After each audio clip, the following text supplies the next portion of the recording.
আসসালামু আলাইকুম, আপনাদের সকলকে ওয়েলকাম জানাচ্ছি আমার চ্যানেলে নতুন আরও একটি ভিডিও দেখার জন্য। আশা করি আল্লাহ তাআলার অশেষ রহমতে আপনারা সবাই খুব ভালো আছেন। বিরিয়ানি আমরা কম বেশি সকলেই পছন্দ করি, তাই আমি আবারও বিরিয়ানির রেসিপি নিয়ে হাজির হলাম আপনাদের মাঝে। আজকে গরুর মাংসের বিরিয়ানি রান্না করব, আর খুব সহজভাবে আমি আমার রান্নাটা দেখানোর চেষ্টা করছি। আশা করি আপনাদের ভালো লাগবে এবং কাজে আসবে। তো আমি আজকে গরুর মাংসের বিরিয়ানি রান্না করার জন্য এখানে গরুর মাংস নিয়েছি। মাংসগুলোকে আমি ছোট ছোট টুকরো করে কেটে নিয়েছি। আর এরপরে আমি এখানে 3 টেবিল চামচ দিয়ে দিয়েছি টক দই, 3 টেবিল চামচ দিয়েছি আদা রসুন বাটা, এরপরে পরিমাণ মতো মরিচের গুঁড়া, জিরা গুঁড়া, ধনিয়া গুঁড়া দিয়ে দিয়েছি। এরপরে দিয়েছি এখানে এলাচ, দারুচিনি, তেজপাতা, আর দিয়ে দিলাম এখানে স্বাদমতো লবণ, দিয়ে দিয়েছি বিরিয়ানি মশলা। এখন এর মধ্যে আমি পরিমাণ মতো তেল দিয়ে দিলাম। এবার আমি এর মধ্যে দিয়ে দিচ্ছি পেঁয়াজ কুচি। এবার সবগুলো মশলার সাথে মাংসটা খুব ভালোভাবে আমি মেখে নিব।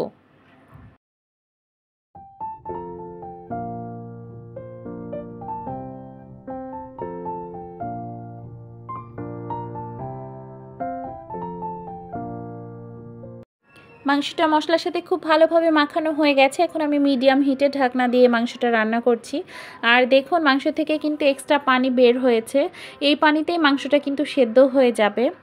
তো এই যে দেখুন, মাংসের পানিটাও কিন্তু টেনে গেছে, আর এটা একটুখানি আমি কষিয়ে নিচ্ছি এখন কিছুক্ষণ। আর মাংসটাও প্রায় সেদ্ধ হয়ে এসছে। এই পর্যায়ে আমি এখানে চাল দিয়ে দিচ্ছি। চালগুলো আগে থেকেই ধুয়ে নিয়েছিলাম। এখানে আমি প্রায় 6 গ্লাস চাল দিয়েছি। তো চালটা দিয়ে আমি খুব ভালোভাবে মাংসের সাথে চালগুলোকে ভেজে নিব।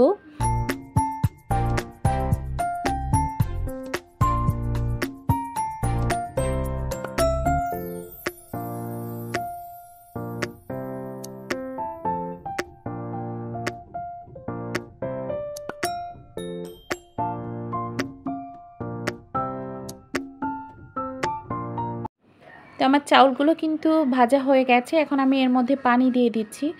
এখানে আমি গরম পানি দিয়ে দিচ্ছি। তো আমি যেহেতু চালটা নিয়েছিলাম 6 গ্লাস, তাই আমি এখানে প্রায় 11 গ্লাসের একটু বেশি, প্রায় 11.5 গ্লাস আমি পানি দিয়ে দিয়েছি, গরম পানি, একটু কম।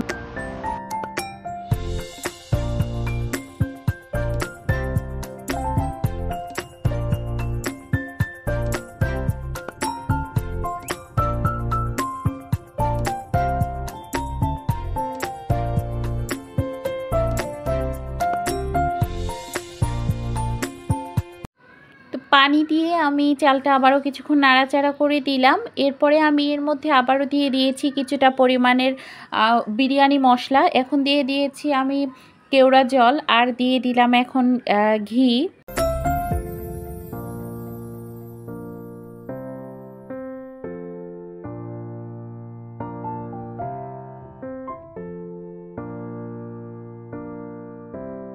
আবারও আমি নাড়াচাড়া করে দিলাম। এরপরে আমি এখন এখানে কয়েকটা কাঁচামরিচ দিয়ে ঢাকনা দিয়ে ঢেকে চুলার আঁচটা আমি একটু বাড়িয়ে দিয়ে রান্নাটা করব। ঠিক যখন এই পর্যায়ে চলে আসবে, পানিটা কমে আসবে, এখন আমি চুলার আঁচ একেবারে লোতে করে দিব, কারণ এটা অনেকটা পানিটা টেনে নিয়েছে। তো চুলার আঁচটা একদম লোতে করে দিয়েছি। এবার আমি রান্না করব আরও কিছুক্ষণ। তো এই যে আমার বিরিয়ানি রান্না হয়ে গেছে, আপনাদের দেখাচ্ছি। এটা বেশ ঝরঝরে হয়েছে। আমি চুলাটাও বন্ধ করে দিয়েছি।